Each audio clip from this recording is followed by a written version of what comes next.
சொல்லுடா மாப்ள. மாப்பிள நீ சொன்ன மாதிரி ராசாத்திய லோக்கல் சேனல்ல இருந்து பேட்டி எடுக்கிறதுக்கான எல்லா வேலையும் பார்த்துட்டு மாப்பிள.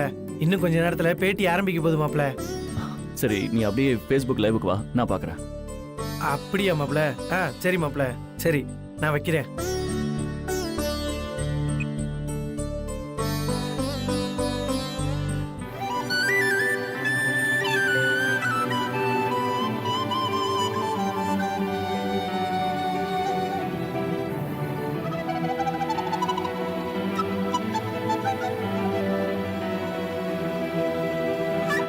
வணக்கம். இந்த கொரோனா லாக்டவுன் காலத்துல அதிகமா பயன்பாட்டுல இருந்த வார்த்தை ஒர்க் ஃப்ரம் ஹோம். பல கம்பெனிகள் வீட்ல இருந்தே வேலை பார்க்கலாங்கிற ஒரு வாய்ப்பை உருவாக்கி கொடுத்துச்சு. ஆனா கொரோனாங்கிற லாக்டவுன் படிப்படியா குறைஞ்சாலும் ஒர்க் ஃப்ரம் ஹோம்ங்கிற கான்செப்ட் குறையவே இல்லை. அப்படி தன்னோட சிறு தொழில ஒர்க் ஃப்ரம் ஹோம் மூலமா பெருசா டெவலப் பண்ண நம்ம ஒரு பொண்ணு ராசாத்திய பத்தி தான் இப்ப நம்ம பார்க்க போறோம். வணக்கம்.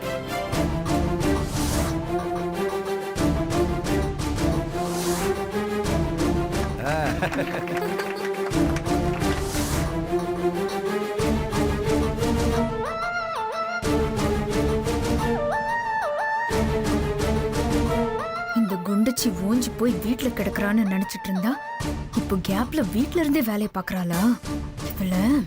தம்பி, ராசாத்தி ராசாத்தி தான் எப்படி ஜம்முன்னு பேட்டி கொடுக்கறா பாரு. அண்ணே, அவளால நமக்கு நம்ம குடும்பத்துக்கும் எப்பவும் பெருமை தானே.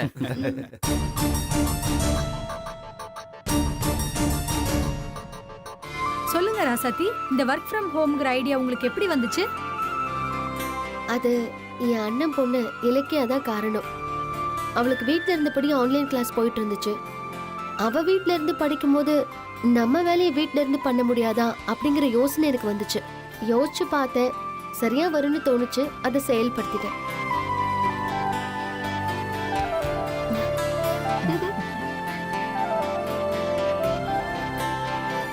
அது நல்ல தரமா சுத்தமான முறையில பண்ணி கொடுக்கணும்னு உங்களுக்கு எப்படி தோணுச்சு? நம்பிக்கை தாங்க. எனக்கு என் ஒர்க்கர்ஸ் மேல முழு நம்பிக்கை இருக்கு. இது வரைக்கும் நான் எந்த வீட்டுக்கும் போய் அவங்க சரியா தான் பண்றாங்களா சுத்தமா தான் பண்றாங்களான்னு நான் பார்த்ததில்ல. ஏன்னா அவங்க மேல எனக்கு அவ்வளவு நம்பிக்கை இருக்கு.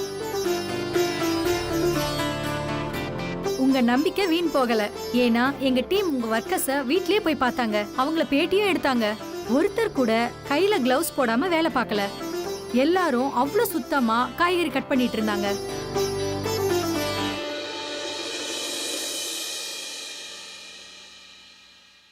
இப்ப நீங்க எதனால இந்த ஒர்க் ஃப்ரம் ஹோமை சூஸ் பண்ணீங்க? நாங்க கம்பெனில தான் ஒர்க் பண்ணிட்டு இருந்தோம். அந்த இடம் எங்க கைவிட்டு போயிடுச்சு. அடுத்து வேற ஒரு புது இடம் பார்த்து அங்க போலான்னு பிளான் பண்ணி அந்த இடத்துக்கு பூஜைலாம் கூட போட்டோம். ஆனா அந்த இடத்தோட ஓனர் ராமமூர்த்தி எங்களுக்கு அந்த இடத்த தரமாட்டேன்னு சொல்லிட்டாரு.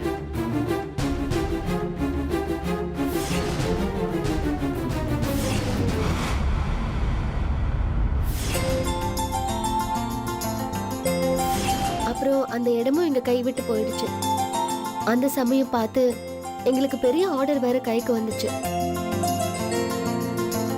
சுவாமிஜி தேவானந்தா நடத்த போற சத்சங்கம நிகழ்ச்சிக்கு காய்கறி அனுப்பி வைக்கணும். ஒரு 10,000 பேர் கலந்துக்கிற நிகழ்ச்சி, அது ரொம்ப பெரிய order.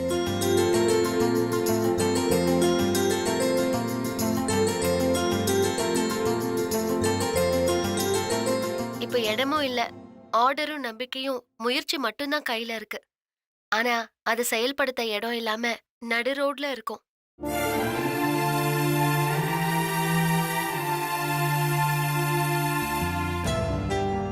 NEET is the mother of the invention ஒரு ப்ரொவர்ப் இருக்கு. அதே மாதிரி எப்பவுமே சோதனையில ஒரு சாதனை அடங்கி இருக்கும்னு நம்புறவனா. அவர் இடம் கொடுத்திருந்தா நாங்க பாட்டுக்கு வழக்கம் போல வேலையை பார்த்துட்டு இருந்திருப்போம். ஆனா இப்ப புதுசா ஒரு கான்செப்டே அவரால எங்களுக்கு கிடைச்சிருக்கு. அந்த இடத்தோட ஓனர் ராமமூர்த்திக்கு நன்றி சொல்ல நான் கடமைப்பட்டிருக்கேன். என்னோட இந்த வெற்றிக்கு முழு காரணம் என்னோட கணவர் இனியன் தான். அவரோட சப்போர்ட் இல்லைன்னா என்னால இவ்வளவு தூரம் வந்திருக்க முடியாது. பொதுவா எல்லாரும் கல்யாணம் பண்ணிக்கிட்டு வந்த பொண்ண வீட்டோட வச்சு வீட்டு வேலையை தான் பார்க்க வைப்பாங்க. சில பேர் வேலைக்கு அனுப்புனாலும் தன்னை விட பெருசா சாதிக்க கூடாதுங்கிறதுல கவனமா இருப்பாங்க. ஆனா என்னோட கணவர் அப்படி இல்ல. என்ன ஒரு பெரிய தொழிலதிபரா பார்க்கணும், நான் சாதிக்கணும்னு எனக்காக அவர் கஷ்டப்பட்டாரு.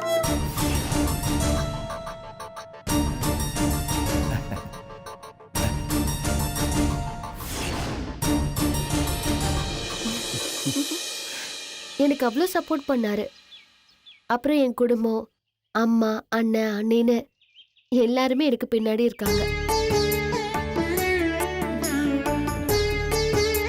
அப்புறம் எல்லாத்தையும் விட அழகண்ணன் எதுவும் இல்லாம அடுத்த வேளை சாப்பாட்டுக்கே வழி இல்லாம நடுத்தருவில் நின்னப்போ கூட எங்களுக்கு சப்போர்ட்டா எங்க கூட வந்து நின்னாரு.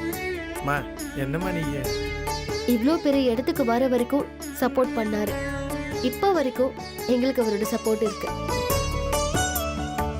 என் கணவர் மட்டும் இல்ல, என்னோட மாமனார், மாமியார், ஏன் என்னோட பெரிய அத்தை, எங்க பெரிய மாமான்னு என் கணவரோட ஒட்டுமொத்த குடும்பமும் எனக்கு பின்னாடி பக்கபலமா இருக்காங்க.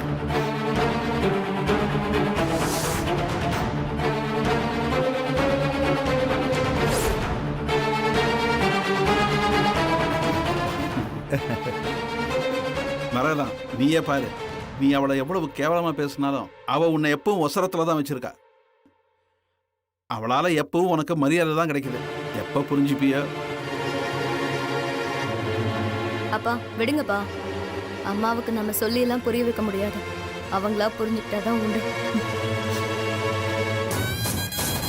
அட பாவீங்களா, எல்லாரும் சேர்ந்து அவளை வெறுப்பேத்த அவ என் மேலதான் மொத்த கோபத்தையும் இறக்குவா. கடவுளே. எங்களோட நிகழ்ச்சியில கலந்து எங்களுக்கு பேட்டி கொடுத்ததுக்கு ரொம்ப நன்றி மேடம். ரொம்ப நன்றி. வணக்கம்.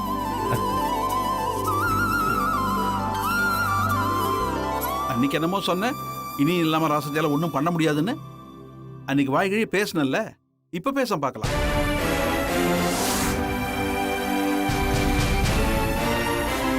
எப்படியா மருமக சிங்களா நின்று ஜெயிச்சா பத்தியா? இப்ப ஒத்துக்கிறியா ராசத்தி பெரிய ஆளுன்னு?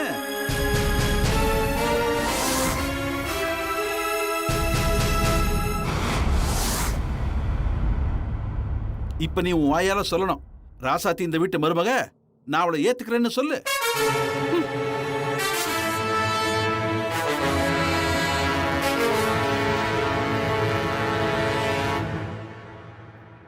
என்ன இவ என்னத்த சொன்னாலும் ராசாத்தியத்துக்கு மனசு வருதா பாரு பாரி.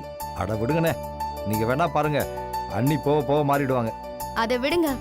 இந்த சந்தோஷத்தை பார்க்காம மங்கை சித்தி ஊருக்கு போயிட்டாங்களே, அதான் கொஞ்சம் வருத்தமா இருக்கு. அந்த கவலையே இப்போ உனக்கு வேண்டாம். நெட்ல டவுன்லோட் பண்ணி அவங்களுக்கு காட்டுவோம்.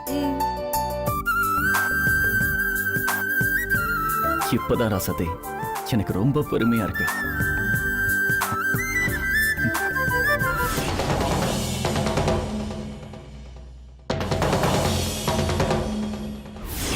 ஓகே ராசாத்தி அக்கா, தேங்க்யூ வெரி மச்.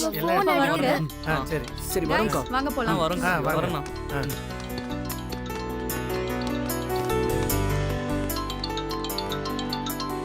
அத்தை உங்களுக்கு போன் வருது.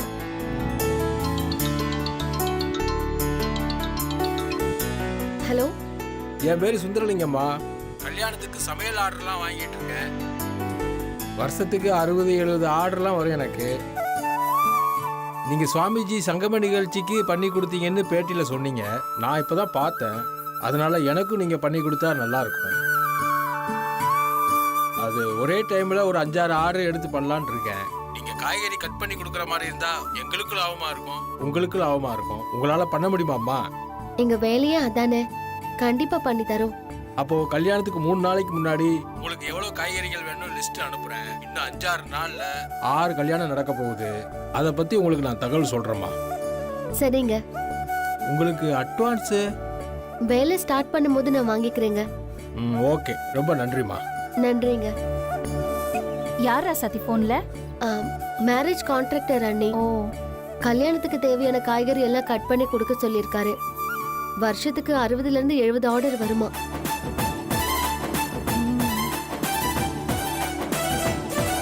ஆனா நமக்கு அடுத்தடுத்த ஆர்டர் வந்துகிட்டே இருக்கு. எல்லாருக்கும் டைமுக்கு முடிச்சு கொடுக்கணும்னா எல்லாரும் ஒன்னா இருந்தா மட்டும்தான் முடியும். கண்டிப்பா நமக்கு ஒரு பெரிய இடம் தேவை. ராசாத்தி, இது வரைக்கும் எல்லா பிரச்சனைக்குமே கடவுள் தீர்வு கொடுத்திருக்காரு. அதே மாதிரி இந்த பிரச்சனைக்கும் அவர் தீர்வு கொடுப்பார் பாரு. எனக்கும் அந்த நம்பிக்கை இருக்கா அண்ணி. ராசாத்தி, இப்ப நீ பேட்டி கொடுத்த விஷயத்த மாப்பிளைக்கு ஃபோன் பண்ணி சொல்லு. அவர் சந்தோஷப்படுவார்ல. அம்மா அதெல்லாம் நீ ஒன்றும் சொல்ல தேவையில்லம்மா.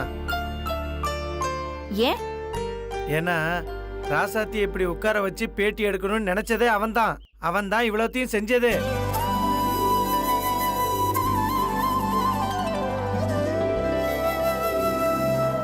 என்னென்ன சொல்றீங்க?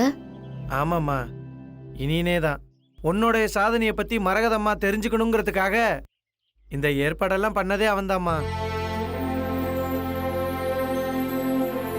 அம்மா, இப்ப நீ பேசுனத கூட மாப்பிள்ள ஃபேஸ்புக் லைவ்ல பாத்துக்கிட்டு தாம்மா இருந்தா.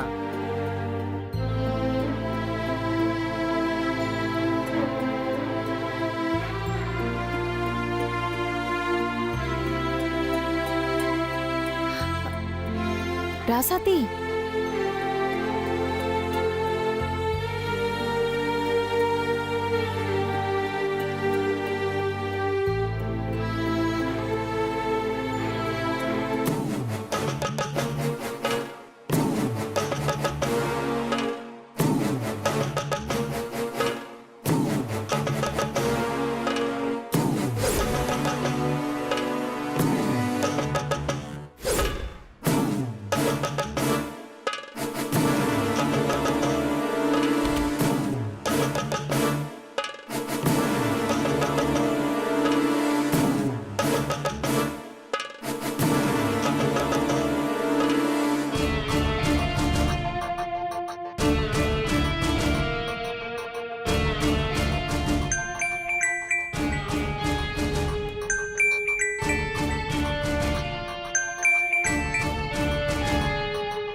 என்ன பெரியமா, ராசாத்தியோட பேட்டியை டிவில பாத்தீங்களா?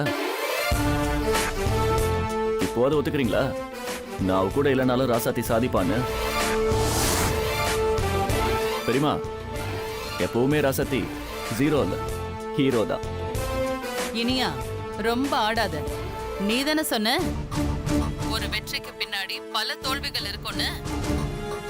ஏதோ லக்கா அவ இப்ப ஜெயிச்சிட்டா.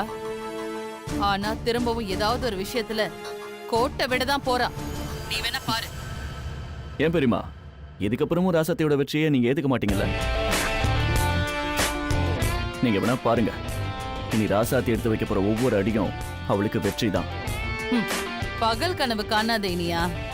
நான் திரும்பவும் சொல்றேன், நீ இல்லாம அந்த ராசாத்தியால ஒண்ணும் பண்ண முடியாது. அப்படி அவ ஜெயிச்சா அதுக்கு பின்னாடி கண்டிப்பா நீ இருப்ப. சரி பெரியமா, நான் என்ன சொன்னாலும் நீங்க கேட்க போறதில்ல. நான் இல்லாத இந்த 10 நாள்ல இன்னும் ராசாத்தி என்னெல்லாம் செய்ய போறான்னு நீங்க பார்க்க தானே போறீங்க. அப்ப நீங்க ஒத்துக்கிட்டு தான் ஆகணும்.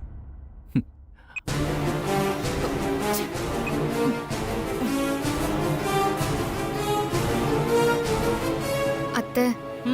அத்தையா? எந்த மூஞ்ச வச்சுக்கிட்டு இங்க வந்து அத்தைங்கிற? இல்ல அத்தை, நான் அவளை கண்ணில் எண்ணெயை ஊற்றி வச்சுக்கிட்டு வெளியே எங்கேயும் போக விடாம தான் பார்த்துக்கிட்டு இருந்தேன். ஆனால் அவள் வீட்டுக்குள்ளேயே இருந்துக்கிட்டு இவ்வளோ பெரிய வேலையை பார்ப்பான்னு நான் கொஞ்சம் கூட எதிர்பார்க்கல அத்தை. கடுப்ப கிளப்பாத கண்மணி. நான் இருக்கேன்னு சொல்லி சொல்லியே என் மூஞ்சில கரிய பூசறதே உன்னோட வேலையா போச்சு. ஐயோ அத்தை, நீ தெரிஞ்சுதான் செய்றியா இல்ல தெரியாம செய்றியா? ஐயோ அத்தை, என்ன பார்த்து என்ன வார்த்தை சொல்லிட்டீங்க? எனக்கு உங்க கௌரவம் தான் முக்கியம். அதான் எல்லா சொல்லியும் முடிச்சிட்டியே. உன்னை நம்பணும் பாரு. என்ன சொல்லணும்? அத்தை, அவளை இத பாரு, சொல்லாத, செஞ்சு காட்டு. இத பாரு, முதல்ல என் கண்ணு முன்னாடி நிக்காது. இங்க இருந்து போ. போ. இல்ல அத்தை, நான் போன்னு சொல்றேன்ல. போ.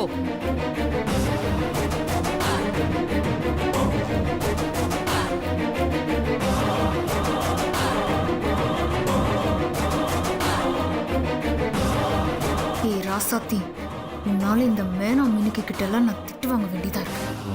மொத்தமா சேர்த்து வச்சு உன்னை என்ன பண்றேன்னு பாரு.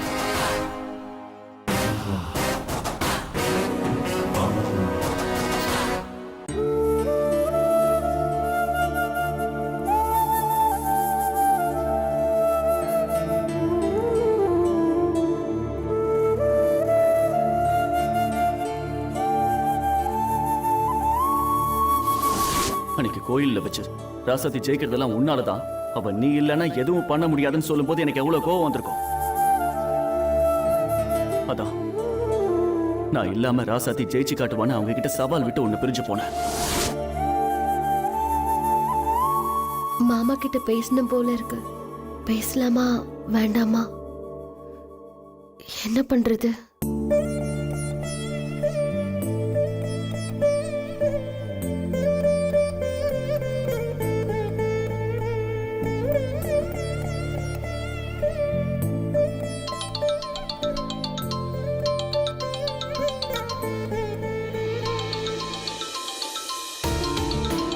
மாமாவும் நம்மளதான் நினைச்சிட்டு இருக்காரு போல. இப்ப என்ன பண்றது? சரி, பேசலாம்.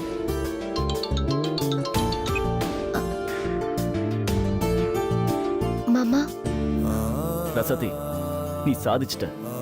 சவால்ல ஜெயிச்சு என்ன பெருமைப்படுத்திட்ட. இப்பதான் Facebook லைவ்ல உன் பேட்டியை பார்த்தேன். ரொம்ப சந்தோஷமா இருக்கு. பெரியம்மா கிட்டயும் இதை பத்தி பேசினேன்.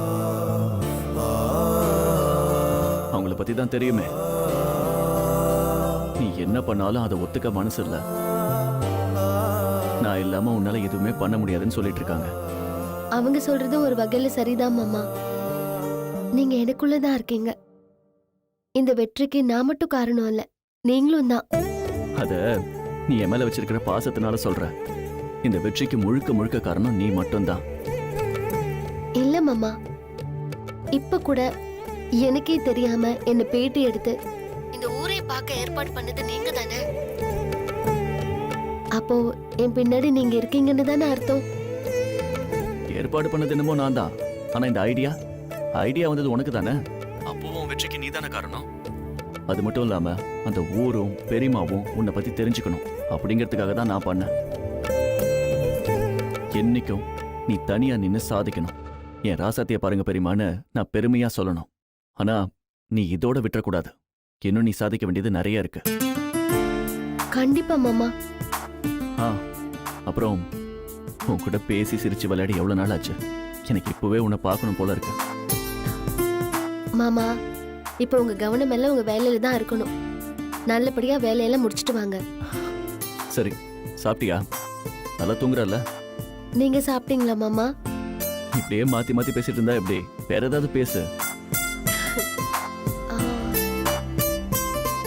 சரி, நீங்க நேர்ல வாங்க, நான் அப்ப பேசுறேன். இப்ப நீங்க போன வைங்க, எனக்கு கொஞ்சம் வேலை இருக்கு. சரி, சீக்கிரமே வந்து உன்னை கவனிச்சுக்கிறேன்.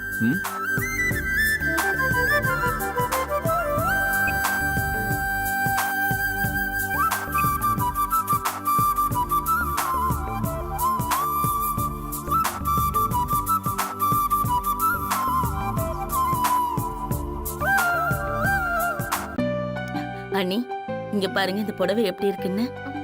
ஐசுக்கு நல்லா இருக்கும்ல? கையில எடுத்து பாருங்க அண்ணி. ரொம்ப நல்லா இருக்கே ஐஷு. இந்த கலர் உனக்கு ரொம்ப நல்லா இருக்கும். ஆமா அண்ணி, அவளுக்கு ரொம்ப பிடிக்கும் தான் இதை எடுத்துட்டு வந்தோம். இந்த கலர் பாருங்க, இது எப்படி இருக்கு சொல்லுங்க. இது அதை விட நல்லா இருக்கு. அப்புறம் அண்ணி இங்க பாருங்க, இதுதான் நலங்கு புடவை. எப்படி இருக்குன்னு சொல்லுங்க. இது பாரு, எல்லாத்த விட இதுதான் ரொம்ப நல்லா இருக்கு. ஐஷு சூப்பரா இருக்குல்ல இது. அப்புறம் இது ஐசுவோட முகூர்த்த புடவை அண்ணி. இது எப்படி இருக்கு பாருங்க. இது எல்லாத்த விட ரொம்ப நல்லா இருக்குல்ல அண்ணி. இங்க பாருங்க, முந்தில ரொம்ப நல்லா இருக்கும்.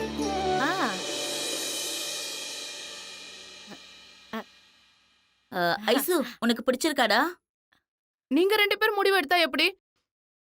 முதல்ல ராசாத்திய கிட்ட தான் கேட்பேன் நானு. நான் முதல்ல போன் பண்ணி அவங்க கிட்ட வீடியோ கால்ல காமிச்சு அதுக்கப்புறம் தான் செலக்ட் பண்ணுவேன் நானு.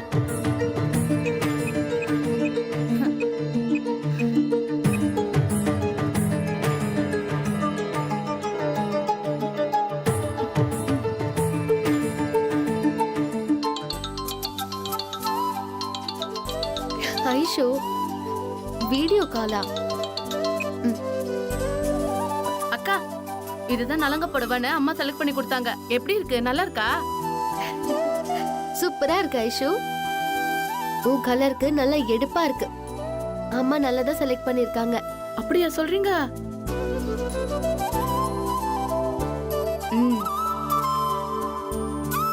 கொஞ்சம் இருங்க. அக்கா, இதுதான் முகூர்த்த புடவை. எனக்கு இது எப்படி இருக்கும்? நீங்க சொன்னாதான் கட்டிப்பேன். ஐயோ ஐஷு, எனக்கே அந்த புடவைய பார்த்தா ஆசையா இருக்கு. நீ மட்டும் அதை கட்டுன உனக்கு இன்னும் அழகா இருக்கும். நிஜமாவா? நிஜமாதான் சொல்றேன், சூப்பரா இருக்கு.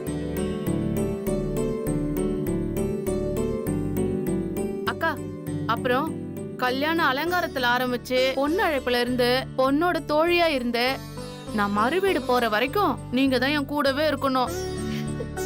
நீங்க மட்டும் வரல, அப்புறம் நான் உங்ககிட்ட பேசவே மாட்டேன்.